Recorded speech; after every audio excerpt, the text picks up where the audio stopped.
नमस्कार साथियों, स्वागत है आप सभी का एक बार फिर से हमारे YouTube चैनल KNC कुसुम नेट क्लासेस में। तो साथियों, वीडियो में आगे बढ़ने से पहले यदि आप चैनल पर पहली बार आए हैं तो हमारे चैनल को सब्सक्राइब कर लीजिए, साथ में बेल आइकन को प्रेस कर ऑल नोटिफिकेशन ऑन कर दीजिएगा ताकि अगली बार कोई भी वीडियो डालूं तो सबसे पहले नोटिफिकेशन आप तक पहुँचे। तो चलिए साथियों, आज हम लोग बात करने वाले हैं PhD एडमिशन 2020 के बारे में। तो यदि आपने अब तक PhD में एडमिशन नहीं लिया है और यदि आप 2020 में ही PhD में एडमिशन लेना चाहते हैं तो यह आपके लिए बहुत ही शानदार मौका है। भारत के एक बेहतरीन IIT से PhD के लिए वैकेंसी निकल करके आया है। तो आइए सबसे पहले हम लोग देखते हैं किस किस सब्जेक्ट से निकल करके आया वैकेंसी। आप स्क्रीन पर देख सकते हो, आप रुक करके अपना एरिया ऑफ रिसर्च देख लेना।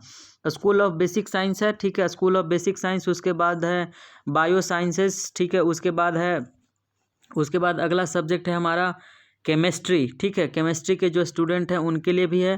केमिस्ट्री के बाद हमारे पास सब्जेक्ट के रूप में है यह देखो कि आप थ्रस्ट एरियाज़ दिया हुआ है, ठीक है। यहाँ पे जो एक्सपेरिमेंटल एटॉमिक मॉलिक्यूलर वगैरह है, यदि साइंस के छात्र हैं तो आपको चीज़ें समझ में आ रही होंगी।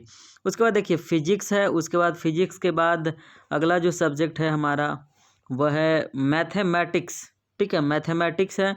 उसके बाद है school of earth ocean and climate sciences, ठीक है।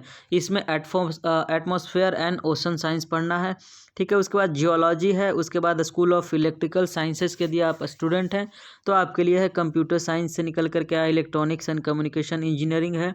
उसके अलावा इलेक्ट्रिकल इंजीनियरिंग भी है।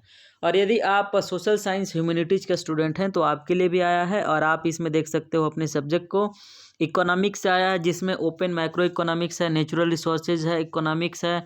उसके बाद इन्वायरमेंटल इकोनॉमिक्स है, natural resources management and climate change and rural development, mining economics, financial management and health economics है।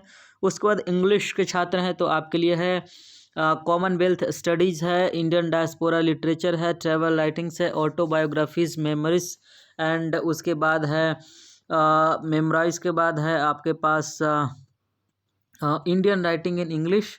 उसके बाद post colonial world literature, native North American literature. उसके बाद indigenous literature and written in English, Indian writing in English ELT, cross cultural communication and business communication. उसके बाद psychology से है, psychology में साइको लिंग्विस्टिक, कॉग्निटिव साइकोलॉजी और जो भी आप देख सकते हो यहाँ पे एरिया पर रिसर्च। उसके बाद आप देखो स्कूल ऑफ इंफ्रास्ट्रक्चर से है जिसमें सिविल इंजीनियरिंग है। उसके बाद और भी इसमें कई तरह की इंजीनियरिंग है जिसको आप देख सकते हो। स्कूल ऑफ मैकेनिकल साइंसेज से है। उसके बाद मैकेनिकल इंजीनियरिंग का इसमें। उसके बाद school of minerals, metallurgical and materials engineering, इसमें आप अपना एरिया ऑफ रिसर्च देख सकते हैं। उसके बाद आगे आते हैं एलिजिबिलिटी क्राइटेरिया के बारे में बात करते हैं। कहता है candidate who possess the qualification as mentioned below are eligible for admission into PhD programme for full time with institute research assistantship और UGC CSIR NET junior research fellowship और any other doctoral fellowship offered by government of India. So as the case is applicable, a relaxation up to 5% marks in all academic examination। यानी यदि आप SC ST PW से D से हैं तो आपको 5% marks की छूट दी जाएगी। क्या है एलिजिबिलिटी क्राइटेरिया? स्पॉन्सर्ड स्कॉलर्स के लिए अलग है, उसके लिए आप देख सकते हो। उसके बाद बाकी के लिए अलग अलग है, जैसे मिनिमम 60% मार्क्स है, 6.5 CGPA होना चाहिए 10 पॉइंट ग्रेड स्केल वाले में, ठीक है। MTech होना चाहिए यानी कि मास्टर डिग्री होनी चाहिए।